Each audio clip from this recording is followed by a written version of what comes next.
All right, so we had left off in 10.4, and I want to, let me show you where I left off in the video I had you guys watch. Let me get over there.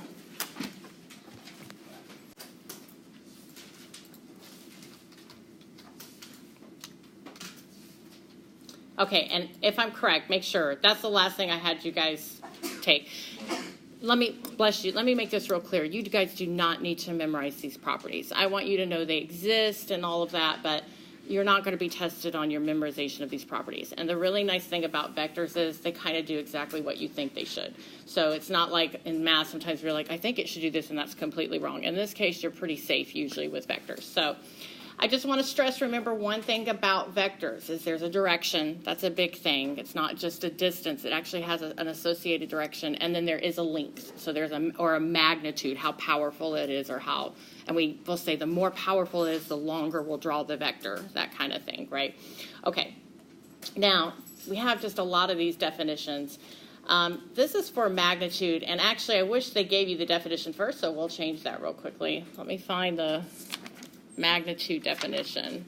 I think it's way over here. I don't know why they do it that way. I just saw it. Where'd it go? Oh, well, I'll just give it to you by hand. All right, so to get the magnitude, now books sometimes do this a little bit differently. Every book's a little different. But as far as the notation goes, when you see all that bold stuff in the book, and I know I mentioned this, that means it's a vector. And so because I can't write things bold, sometimes I get lazy and I don't put the arrows on there. But you should put an arrow or a hat. Sometimes I'll see a hat. Magnitude sometimes will look like this because it's related to absolute value. So they'll do it like that. Or in this book, they put the two bars on there. So that's fine. I just don't want you to be thrown off if you ever see the one. It just depends on the book. So if you put a double bar like this, you're saying find the length or the power of the vector. And so to do that, you take the square root. So let's say vector v. Oh, I know why they can't give it to you. They haven't given you the algebra yet. Okay, that's all right. Well, I'm just going to go ahead and give it to you. It's a squared plus b squared, where vector v, and I'll explain this in a minute, is represented by ab. So just write that down so you've got it. You're like, I don't know what that means yet. That's okay. I'm going to show you here in a few minutes. And actually, while I'm at it, there's another way you can write it. You can write it as AI plus BJ. And technically, the I and the J are vectors as well. I know it seems weird. I'm awful to remember. I'll sometimes half the time drop the vector notation on the I and J, but you shouldn't. It should technically be there. So I'll try to be good today.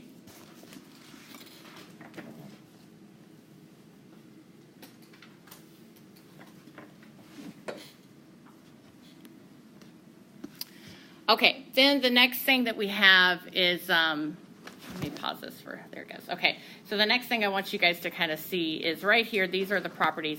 And you can just write the page number down. I'll show you, I am going to do one thing with the properties, but I really don't think I did anything on the test that you need to memorize any of this for.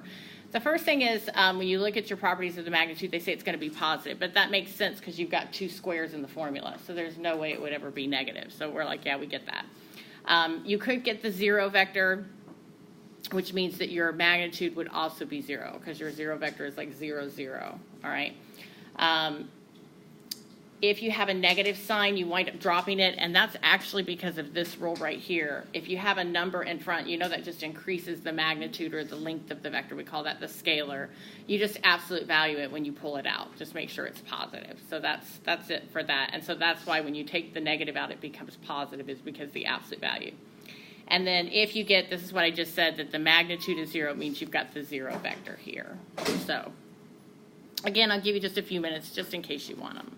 Let me just show you one example of this one. So we'll use this property here. I'll just show you one real quickly, and then we'll come back at the rest of the definitions. So let's come down. This just says, it says use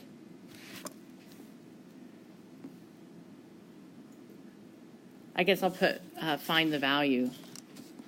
They've got that kind of mislabeled. Okay. All right, and so we have if the magnitude of vector v is 2, what is the magnitude of minus 4 times vector v?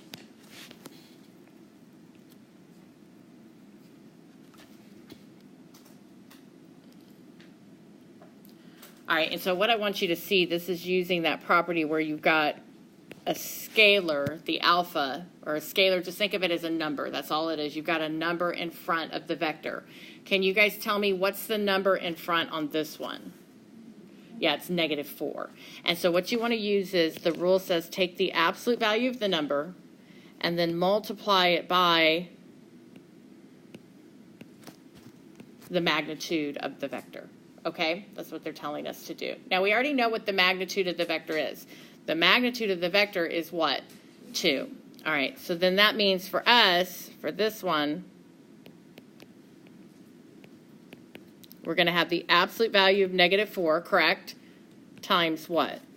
2. Does that make sense? And, of course, what's the absolute value of negative 4? 4. So what's the answer? 8. That's really easy, right? Nice change for us.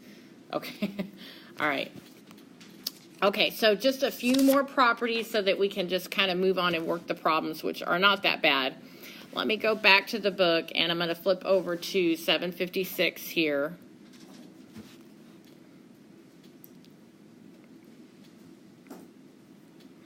All right, and again, I don't really know that if you want to write this down, you're certainly welcome to, but I'm not testing you on technically on any of this, but, oh, I got a little bit ahead of myself. Hold on. I can't give you that yet. I got to go back a minute.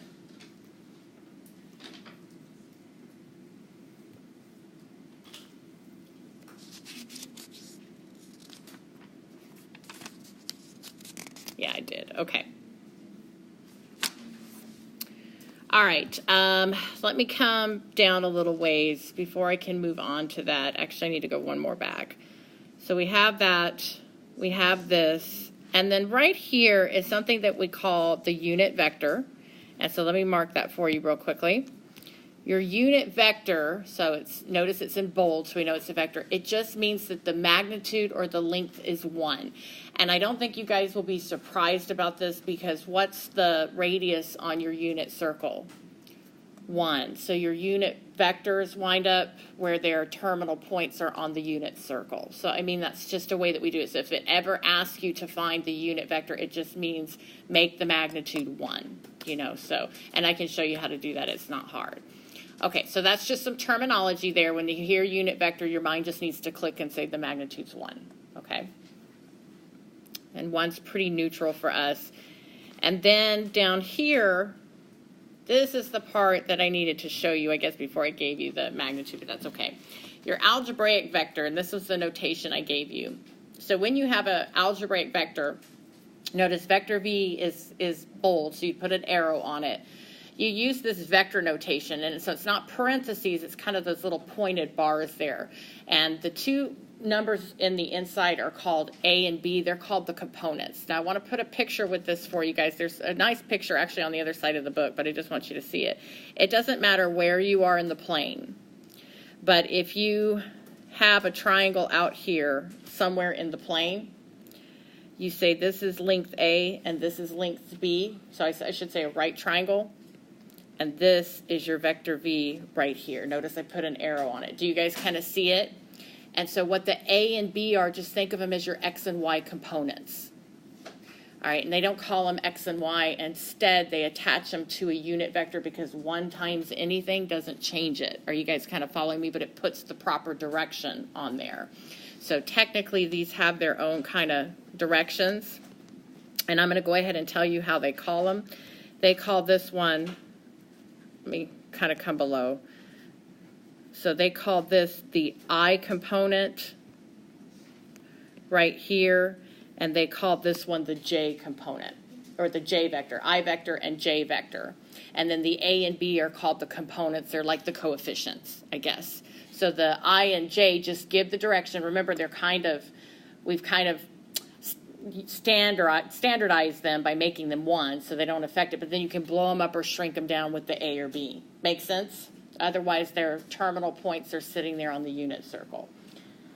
So another way, and I'm going to go ahead and give you this because it just makes sense to put it here, that you can write these. So you can use the notation that you see there, or you can write it as AI plus BJ, J being the vertical and I being the horizontal. Make sense?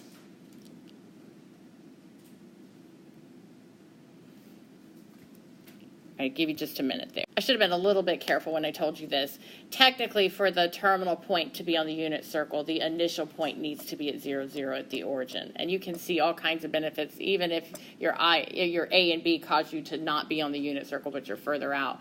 It's still handy to have that initial point at 0, 0, because then everything's kind of, so you can basically, I guess what I'm saying is take any vector out in space that has a different initial point than 0, 0, and you can move it to where the initial point is at 0, 0, and it's the same vector. So it's the exact same vector that you have, but then you're working off the coordinate plane, sitting right there with the initial at 0, 0, and that's handy. There's just no way around it. It makes life easier for us to work off that way, because then we're kind of in standard position, which is what we're used to. How do you do it? It's easy. You just kind of, I'll show you, it's right here. I think this will make complete sense to you guys. Let me move over.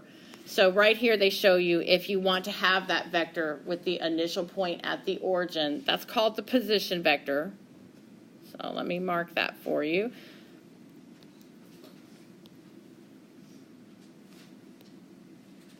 So once we relocate it, we say, oh, it's a position vector. And when you hear that, you just know the initial point's at 0, 0.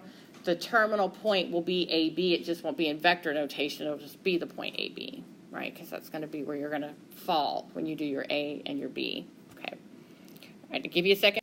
Okay, so then I'm going to come down a little ways, and that's how you do it.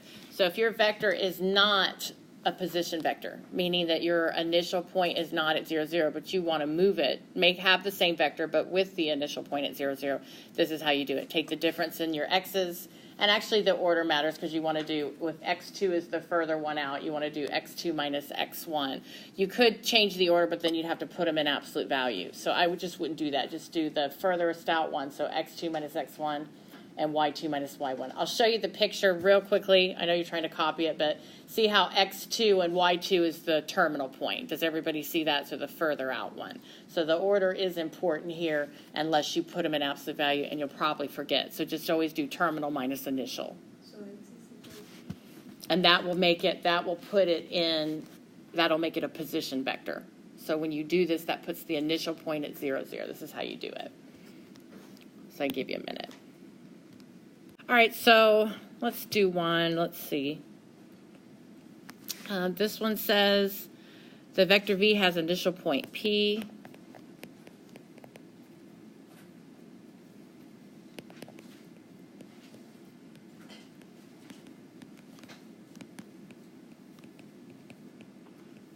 And the terminal point Q.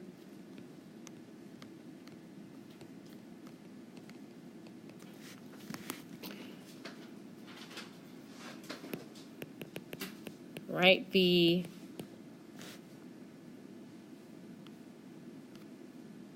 in the form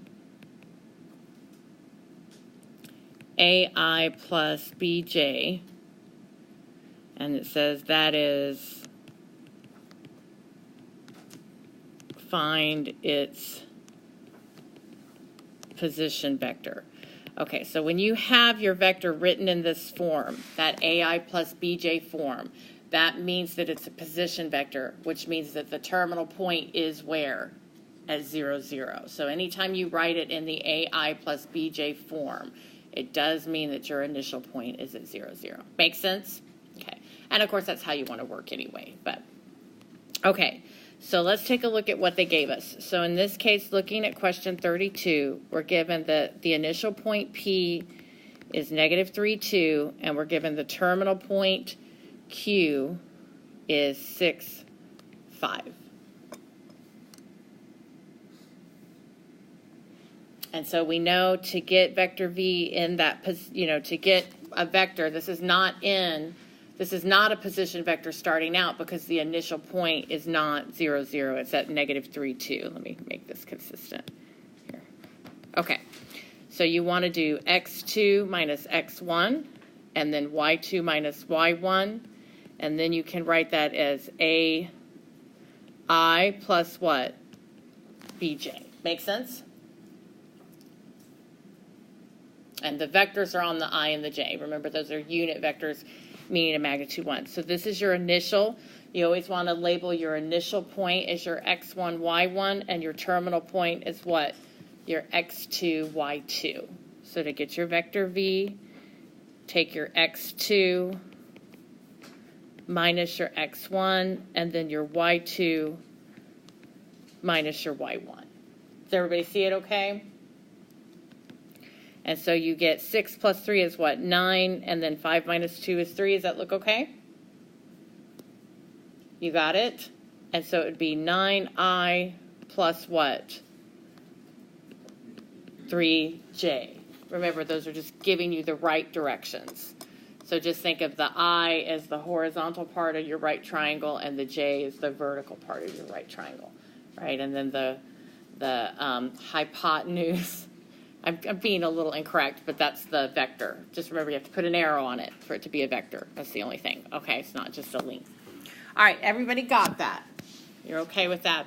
All right, let me go back. I'm going to give you, let's actually do this one too. I went ahead and gave you the definition for magnitude. So let me go ahead and do this one as well. So I'm going to move over. Everybody okay if I go to a new, let me give you just a minute. If you want to graph it, now that you have it in as a position vector, let me just do the vector in like blue or something. The I is telling you horizontal, correct? And the 9 is positive, correct? So you go out a distance, what? 9. And then you go up a distance. How do I know it's up? Because it's positive. So you would go up a distance, how much? 3. And that would be your terminal point there. Do you guys see it? And so this is technically the vector. And if you want to think of the triangle, just dot that, bring that down. I did a terrible job there, but dot that down. Do you kind of see it? And so this lengthwise is a length 3. You guys got it? Yeah. So you put the Mm-hmm. Yep. Make sense? Yeah. Everything for us is always a triangle some way, somehow. Right? So, all right. Okay. Let me go ahead. We'll do a magnitude real quickly. I mean, it's stuff like this that I ask you on the test. I'm like, find the position vector, find the magnet. I mean, it's nothing real crazy. For us, it's very straightforward from what we're usually things aren't this straightforward. So, all right, I'm going to move over and let's label this one. This one just says find, bless you, the magnitude of V. Notice they're not stating it. They want us to know the notation. And here what we're given, we're going to look at question 41. We have vector V is negative 2I plus 3J. And so right away I'm going, well, A is negative 2 and B is what? 3. Do you guys see it? Because the A and B are the coefficients. They're the components on the I and J, respectively, right? Okay, how's everybody doing? So to get the magnitude, well, gosh, it kind of looks like Pythagorean theorem, except we know we're going with a positive, right? So just do what? The square root of A squared plus what? B squared. It's just like finding R, and for example.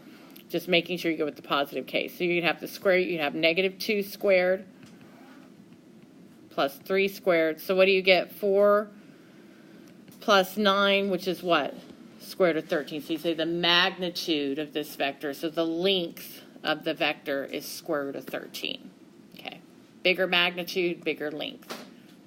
Smaller magnitude, smaller length. Okay. Everybody good with that? You got it? Okay.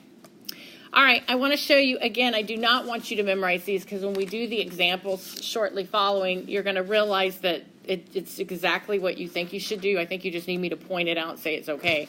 But I'm going to show you on 756. Are you guys okay if I move back? Okay, so let's go over to 756. One page over, and here's where I had left, was accidentally went to first, but now we're ready. This part, you don't, again, need to memorize this. You can write it down if you just want to have it in your notes. But how do you know if two vectors are equal? If their A and B components are the same. If they have the exact same components, then it's the exact same vector. It doesn't matter.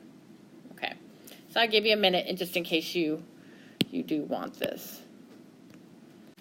All right, this one I don't even want you to bother to write down because I'm just going to show you how to use it. Let me come down a little ways. These are all the properties, including the magnitude at the bottom. This looks really confusing, and I promise you it is not hard. So that's why I really don't want you to write them down, because you're like, that looks terrible. And in reality, you would know how to do it. So I'll show you how to do all three of these cases, so you'll be fine. We already did magnitude, and so I'll kind of combine it. You do exactly what you think you should do when you're adding and subtracting vectors or have a scalar. The scalars get multiplied, and then you treat your i's and j's like like terms. So you know how you'll combine your x's and then combine your y's? You combine your i's and you combine your what? J's. That's all it is. So don't let the notation kind of throw you off. Sometimes it's hard to write mathematics in a simple way, so it looks worse than it is. Okay, so let me show you. Let's do a few examples so you believe me that they're not hard.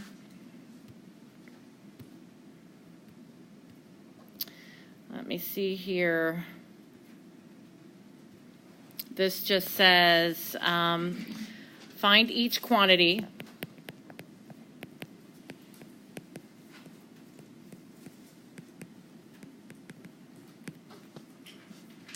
if vector v is 3i minus 5j and vector w is negative 2i plus 3j.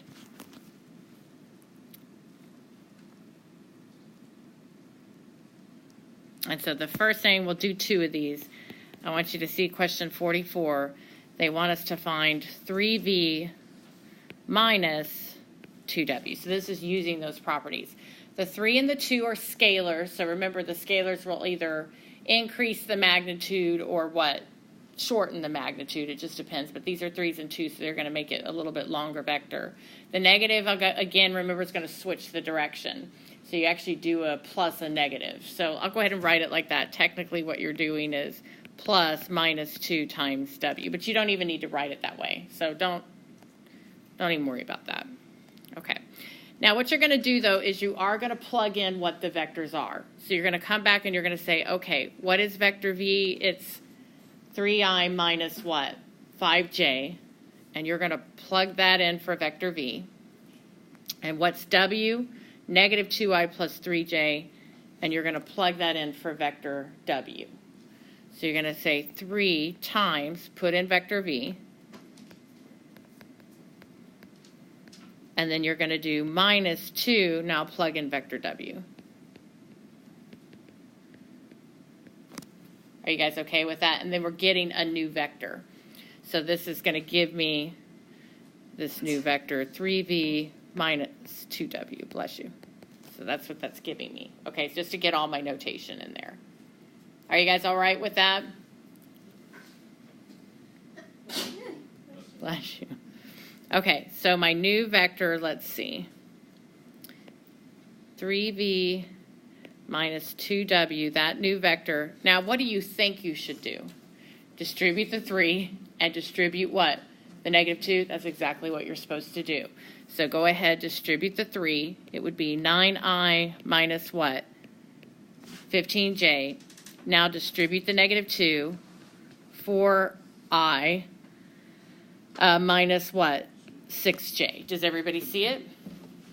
And now combine what? The i's and combine what? The j's. So get your i's together. So 9 plus 4 would be what?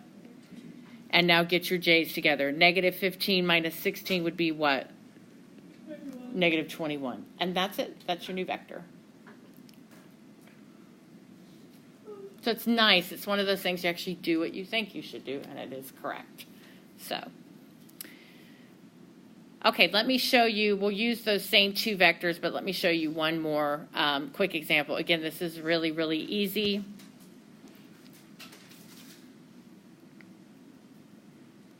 You guys okay if I'm on a new screen here? Okay. Okay, so this is question number 45. They want us to find the magnitude of a new vector, given the 2 that we have. The new vector is vector v minus vector w. So find the new vector and then get the magnitude of it. That's what they're asking us to do.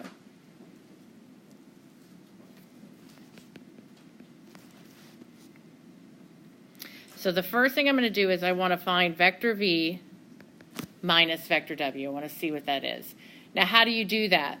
You replace v. What's v?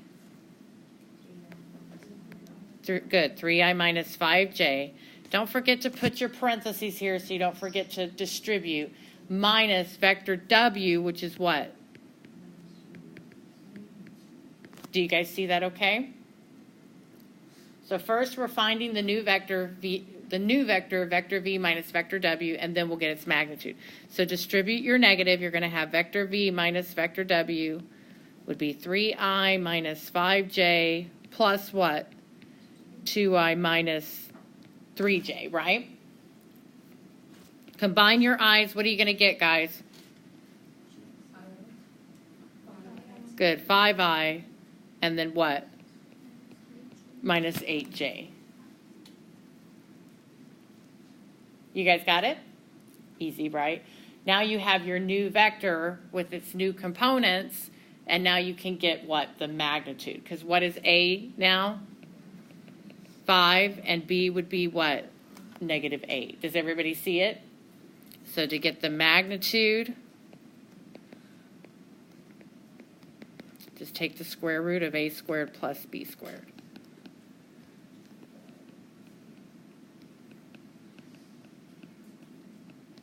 And so that's what, 25 plus what, 64.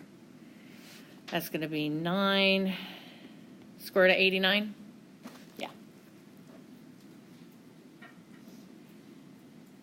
So this case, A will be X. Yeah, and remember the I is like the X and the J is like the Y. So it's a piece of cake, really. Once you get past all the like confusing definitions, you're like, actually, this isn't bad at all. So I really like vectors.